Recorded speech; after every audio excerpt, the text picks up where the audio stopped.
மதிப்புக்குரிய மாண்புமிகு முதலமைச்சர்களே, அனைவருக்கும் வணக்கம். ஒரு தூய்மையான சிந்தனையில் ஒரு தூய்மை, பேச்சில் தூய்மை, செயலில் தூய்மை, அதான் எம் சரவணன் சார் அவர்கள்.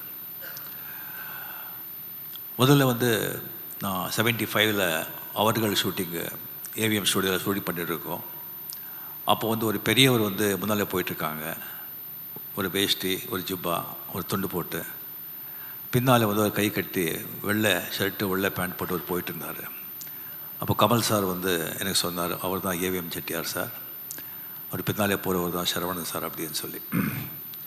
75 அவரை பார்த்தது, அதுக்கப்புறம் தூரத்துலேருந்து பார்க்கறது தான். அதுக்கப்புறம் 1980 முரட்டுக்காலை படம் சரியாக ஏவிஎம் ப்ரொடக்ஷன்ஸ் படங்களை தயாரித்து 8 வருஷங்கள் ஆன பிறகு மறுபடியும் இண்டஸ்ட்ரிக்கு வந்த படம். அந்த முரட்டுக்காலை படத்தில் என்ன ஹீரோவாக புக் பண்ணியிருந்தாங்க. அது ஏவிஎம் செட்டியார்கள் சொன்னது அப்படின்னு சொல்லி நான் கேள்விப்பட்டேன். அப்போது சரவணன் சார் ஆஃபீஸில் நேராக அவரை சந்தித்தேன். அந்த ஒரு ஆஃபீஸ் அவ்வளோ க்ளீன், அவ்வளோ நீட், வெல் டெக்கர்ட், அந்த மாதிரி ஒரு வைப்ரண்ட், ஒரு பாசிட்டிவிட்டி. நானும் எத்தனையோ அரசியல்வாதிங்க ஆஃபீஸுக்கெல்லாம் போயிருக்கேன், மல்டி பில்லியனியர் இண்டஸ்ட்ரியல் ஆஃபீஸுக்கெல்லாம் போயிருக்கேன். அந்த மாதிரி ஆஃபீஸ் நான் பார்த்தது கிடையாது.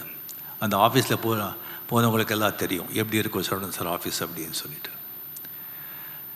அவர் கூட நான் கம்பெனியில் 11 படம் பண்ணியிருக்கேன். 9 படம் எஸ்பி முத்துராமனோடவே பண்ணியிருக்கேன்.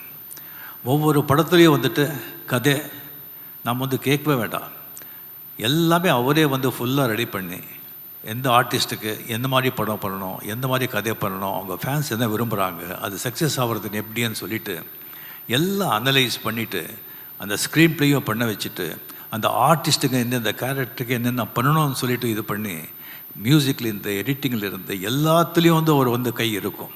ஆனால் அது யாருக்கும் தெரியாது. எப்படி இந்த கண்ணன் மகாபாரத குருஷேத்திர யுத்தத்தில் எந்த ஆயுதமும் வேண்டாமல் ரதத்திலே உக்காந்துட்டு எப்படி ஜெயிச்சானோ அந்த மாதிரி ஒரு ஆஃபீஸ்லேயே உக்காந்துட்டு எல்லா படத்தையும் ஜெயிக்க வைப்பார், எல்லா படத்தையும் வெற்றி படமாக்குறாரு.